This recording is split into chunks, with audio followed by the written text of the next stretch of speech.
Hi friends, சங்கரா மீன் குழம்பு எப்படி செய்கிறதுன்னு பார்க்கலாம். வீடியோ பார்க்குறதுக்கு முன்னாடி நம்ம சேனலை சப்ஸ்கிரைப் பண்ணுங்கள், பெல் பட்டனையும் கிளிக் பண்ணுங்கள். ஸோ இப்படி செஞ்சு பாருங்கள், நல்லா டேஸ்ட்டாக இருக்கும்.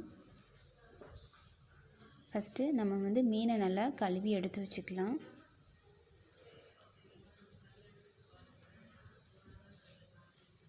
ஒரு கடாயில் எண்ணெய் ஊற்றி கசகசா, வெந்தயம், சோம்பு இது எல்லாத்தையும் 1/2 டீஸ்பூன் சேர்த்து பொரிஞ்சதையும் 20 பல்லு சின்ன வெங்காயத்தை போட்டு நல்லா வதக்கிக்கலாம். வெங்காயம் வதங்கினதையும் ஒரு தக்காளி சேர்த்து அதையும் நல்லா வதக்கிக்கலாம்.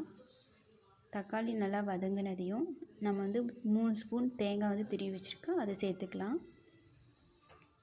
தேங்காய் சேர்த்ததுக்கப்புறம் நம்ம நல்லா ஒரு 2 நிமிஷம் நல்லா வதக்கினா போதும். வதக்கினதையும் நம்ம ஸ்டவ்வை ஆஃப் பண்ணிக்கலாம்.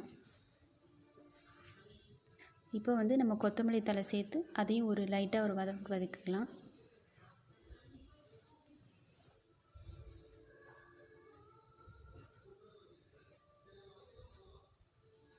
இப்போ இன்னொரு பாத்திரத்தில் நல்லா மீன் குழம்புங்கிறதுனால கொஞ்சம் எண்ணெய் நிறைய சேர்த்துக்கலாம்.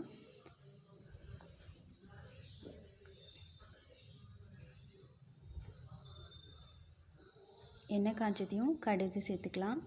சின்ன வெங்காயம் 10 பல், பச்சை மிளகா 1, வரமிளகா 1 சேர்த்து இதை நல்லா வதக்கிக்கலாம்.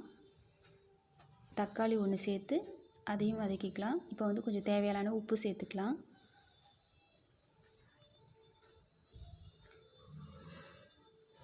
குழம்பு மிளகாத்தூள் 1 ஸ்பூன், மீன் குழம்பு மசாலா 1 ஸ்பூன், தனி மிளகாத்தூள் 1/2 டீஸ்பூன், 1/2 டீஸ்பூன் மஞ்சத்தூள் இதை சேர்த்து ஒரு வதக்கிக்கலாம்.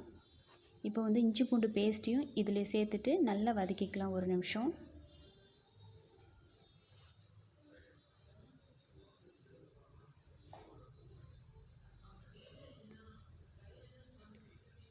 இப்போ நல்லா வதக்கினதையும் நான் சின்ன லெமன் சைஸில் ஒரு புளி எடுத்து கரைச்சி வச்சுருக்கேன். இப்போ அதையும் சேர்த்துக்கலாம்.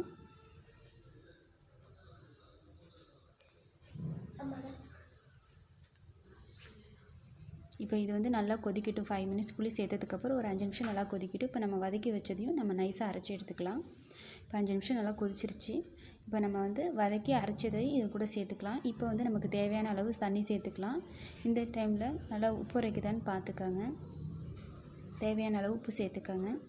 இது நல்லா ஒரு 5 நிமிஷம் கொதித்த பிறகு நம்ம மீன் சேர்த்துக்கலாம்.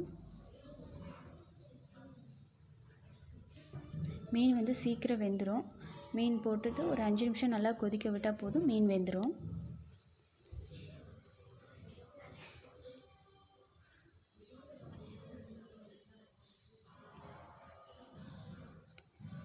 இப்போ 5 நிமிஷம் ஆயிடுச்சு. மீன் நல்லா கொதிச்சிருச்சு. பாருங்கள் ஃப்ரெண்ட்ஸ், மீன் வெந்துருச்சு.